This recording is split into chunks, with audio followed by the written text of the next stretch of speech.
Iván Arenas, analista político, especialista en temas de gestión de riesgos y conflictividad y columnista en el diario Perú 21. Iván, qué gusto saludarte. Gracias por atender esta invitación, ¿no?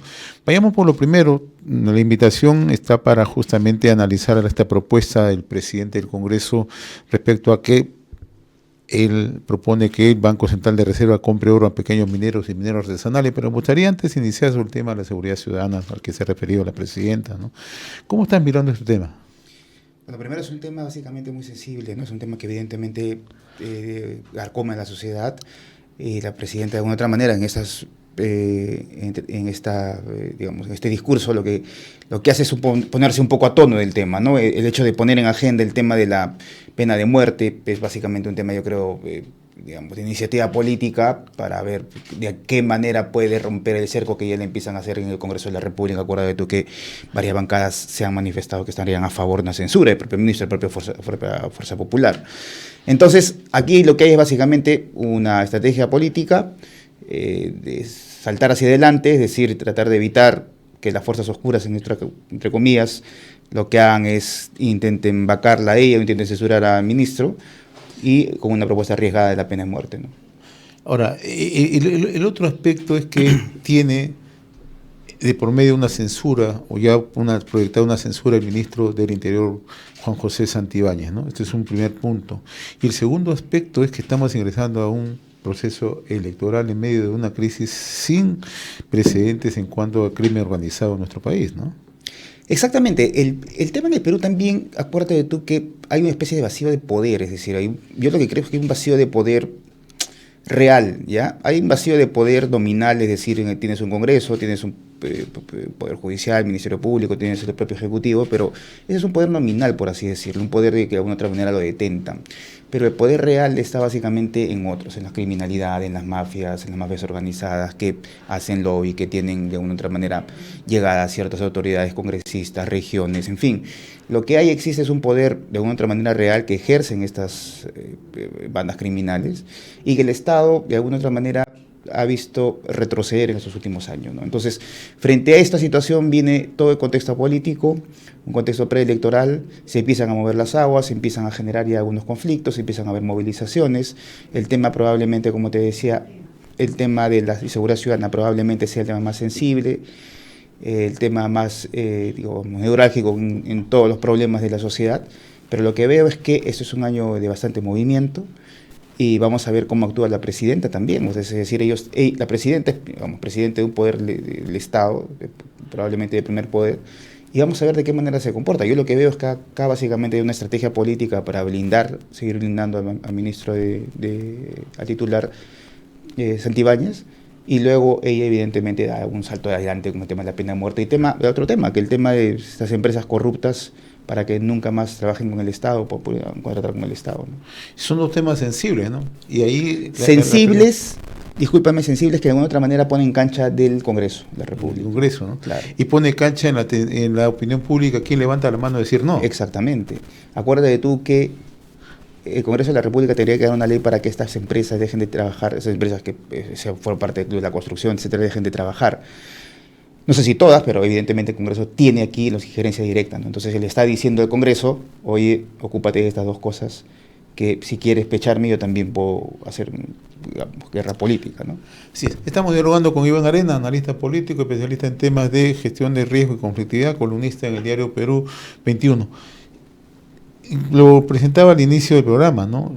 El motivo de esta conversación, Iván, es porque la semana pasada el presidente del Congreso, Eduardo Salguana, él ha propuesto que el Banco Central de Reserva le compre oro a pequeños mineros y mineros artesanales, ¿no? O sea, ¿cuán posible es esta posibilidad de que el Banco Central de Reserva le compre oro a los mineros informales, a los mineros artesanales, y hay quienes ya ven un riesgo inminente que esto puede simplemente abrir una puerta grande para que la minería ilegal siga creciendo? Además, tú, esta semana en tu columna en Perú 21, dice, Salguana quiere comprar oro, en referencia pues a la propuesta. Mira, Pepe, suena bonito que el Banco Central de Reserva de Perú y el Banco de la Nación compren oro, suena muy bonito, es decir, que compren oro, ¿no? Que el Banco Central de Reserva compre todo el oro de la producción artesanal, pero hay varios riesgos ahí. Primero, hay que entender el problema. El problema no es básicamente el tema de quién compra el oro, sino quién produce el oro.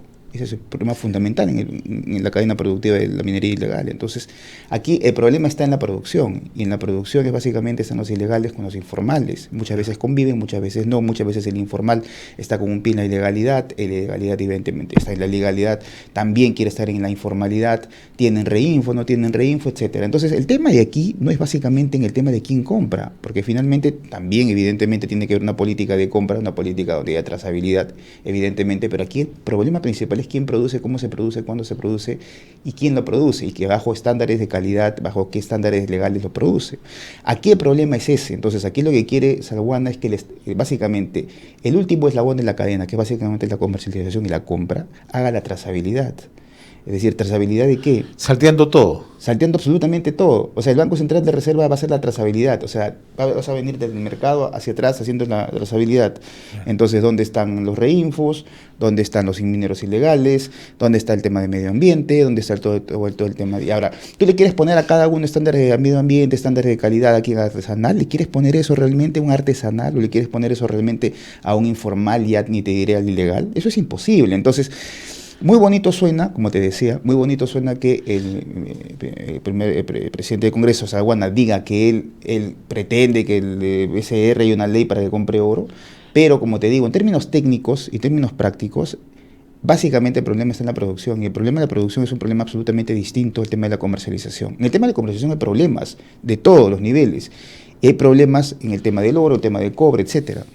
Pero aquí el problema básicamente es un problema de producción. Y el problema de producción, ¿quiénes están? Las concesiones, las invasiones de concesiones, la toma de concesiones, la validación de estos mineros ancestrales, la ideología de minería ancestral por los mineros ilegales. En fin, todo este tema no lo va a solucionar el Banco Central de Reservas. Y finalmente, hay un tema que también es importante decirlo, que es que de alguna otra manera se podía camuflar oro ilegal, ¿no? Eso puede ser cierto en medida de que, por ejemplo, el precio de la onza de oro está en estos momentos $3.000 por un tema geopolítico, por un tema de incertidumbre, pero los próximos meses podría ponerse a 3.500. Entonces, evidentemente, si tienes a BCR que te compre, evidentemente, ya te pasó con los reinfos, tú puedes tranquilamente presentar un reinfo y lo que puedes es decirle al Banco Central de Reserva que te compre. Entonces, el problema, como te digo, no está en la comercialización. El Banco Central puede comprarlo. El problema está en la producción. Y allí hay un problema que BCR... Y esto alienta la minería ilegal, para decir completamente. O sea, ¿cómo vas a hacer? O sea, lo que alienta fundamentalmente la minería ilegal es básicamente, son dos cosas, ¿no? Primero el tema, toda la ordenanza legal y evidentemente el mercado. Ahora, cuando tú conversas con los mineros informales, en vía de formalización, los artesanales, o los mineros, digamos, MAPE, ¿no? Minería artesanal y pequeña escala, te vas a dar cuenta que lo que ellos quieren básicamente es mercado, no quieren Estado, porque el Estado es básicamente esto, le pones un precio y sobre ese precio puedes negociar. Entonces en el mercado no, en el mercado tú negocias el precio del vaivén, quién viene, quién va, ¿no? Entonces puedes cerrar el día, en fin, el propio minero artesanal tiene su celular y ahí se va a la bolsa de Wall Street, no puede hablar inglés o traduce, y el propio Google, y ahí ve el precio del oro y sobre la base de eso negocia, cierra la tarde. Aquí no, aquí el problema es que quieren que el Estado también imponga un tipo de precio, ¿entiendes? O sea, no un precio especial, sino un tipo de precio. Y el problema es que el minero en vías de formalización informal o el minero MAPE, lo que quiere básicamente no es Estado, sino lo que quiere no es regulación, lo que quiere es mercado para poder vender tranquilamente la producción. Aquí no hace falta nuevamente el tema de BCR. Entonces aquí el tema es básicamente un tema de producción, un tema de concesiones, un tema de reinfo, un tema de toda la estructura institucional en la cual está la minería informal. Ahora, tú en tu columna dices algo bastante interesante, ¿no? Y planteas el problema de las invasiones de concesiones de terceros, las superposiciones, la no presentación de incumplimiento de instrumentos de gestión ambiental, hablas de la desidia de los gobiernos regionales, la corrupción alrededor de la venta y compra de oro ilegal, etcétera, que tiene que ver con el tema de producción. Si no atacamos esto, definitivamente no vamos a poder solucionar el problema. ¿Cómo el BCR va a solucionar el problema de la corrupción, por ejemplo? Es increíble. Está en todos los niveles. Entonces, en todos los niveles. Viene de los gobiernos regionales que manejan las direcciones regionales de minería, que además en una nueva ley, estas deberían ser, de alguna otra manera, las funciones que tienen ellos deberían ser absorbidas por un ente regulador con mayor peso, es decir, desde el Ministerio de Energía y Minas, por ejemplo, o el INGEMET, o en fin, pero lo que debería hacerse es básicamente eso, es decir, debería atacarse el problema, y el problema son varias cosas, entre ellas, como te decía, la corrupción que está en los gobiernos regionales, que está en instituciones del Estado, como una parte del Ministerio Público, los propios, un sector de la Policía Nacional que le da soporte, digamos, de resguardo y logístico, y el otro lado, pues el tema de lavado de activos y todo esto. Entonces, aquí el problema es un problema de profundidad, y es un problema que creo yo el señor Salguana da un salto hacia adelante, y el salto hacia adelante no le importa qué. Lo importante para él, el señor Salguana, es básicamente que el BCR y el Banco de Nación compre oro, pero por todo lo que te estoy contando es muy difícil que lo haga. Entonces es difícil que lo haga, y en última instancia también, como te decía, como alertan otros, es que por allí pueda camuflarse la minería, producción ilegal, pero como te digo, puede ser, sí, pero aquí el problema principal, bueno, vayamos a los problemas principales, no vayamos al tema superfluo, sino a la raíz del problema. La raíz del problema está en la producción, y allí debemos atacar. Entonces, si no se ataca el problema en la producción, el tema de la comercialización es otra cosa, que también debe ser atacado, que también tiene problemas, que también necesitamos un REPCO que tenga legislación, pero y normativa sobre todo, que ahora no la tiene, pero necesitamos eso, pero aquí el problema principal es en el tema de producción. Ahora, yo te comentaba al inicio de esta conversación, Iván, cuán peligroso resulta esto, colocar este tema en un escenario de elecciones políticas hacia el año 2026, ¿no? Este es un tema muy sensible, considerando cuánto dinero mueve la minería ilegal y cuántos probables candidatos de otra manera van a estar muy cercanos precisamente a contar con el apoyo de la minería ilegal. Ahora, llama poderosamente la atención que esta propuesta salga del propio presidente. Cuando dijo, además, claro, dijo que él no iba a presentar ninguna propuesta a favor o en contra de la ley de los mineros MAPE. O sea, él coloca una agenda en un momento bastante complejo para el país, donde además se mueve mucho dinero negro y donde hay muchos interesados políticamente hablando en ingresar a la política en el país. Fíjate, pero mira, esto no es nuevo en relación, o sea, tú ves, digamos, esto no es tactismo puro de parte de APP, sino básicamente una estrategia, lo que creo yo. O sea, tú no puedes entender el auge de la minería ilegal sin la política peruana, pero también sin APP. O sea, tú no puedes entender a APP que haya gobernado tanto el gobierno regional de La Libertad y que ahora tengamos una explosión de criminalidad y de minería ilegal en Patácito, la Sierra Liberteña, Quirubilca, Huamachuco, corredor minero ilegal. Ya, no puedes entender eso.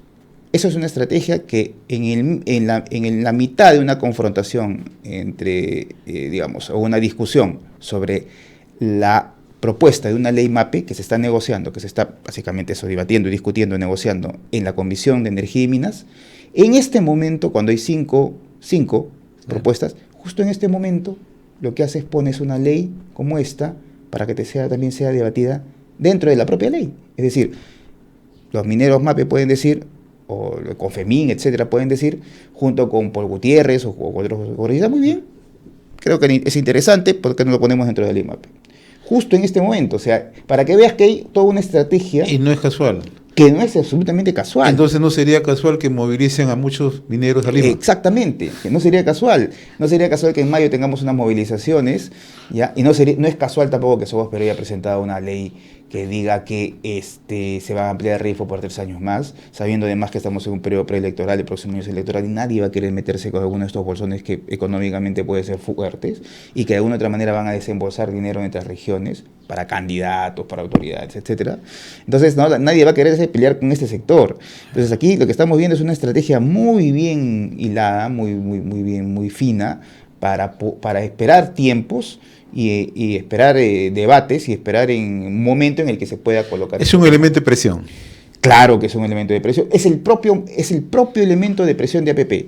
APP está jugando su propio elemento de presión. Con la mano y exactamente. Con la izquierda y con la derecha. Así es, exactamente. Tiene su propio elemento de presión, APP, bajo esta ley. O sea, es una ley que presiona tanto a la Comisión de Energía y Minas, que los deja sin pie, y se pone como intermedio, recuperan su actuación de intermediación, ¿no? APP y básicamente Salguana, de intermediación entre los mineros, una parte de los mineros informales, sobre todo Madre de Dios, que es la base de Salguana, y básicamente de comisión, ¿no? Una pregunta final, Iván. Este es un tema que tú lo has manejado bastante bien, ¿no? En el sentido, conoces bastante toda esta topografía social que ocurre en Patadas, en todo el corredor minero de la Sierra Liberteña, ¿no? Si, de una u otra manera, sigue avanzando esta propuesta para que el BCR compre oro, cosa que incluso el propio BCR se ha pronunciado, que está en contra de ello, pero generan, digamos, ponen en debate, ponen en agenda este tema.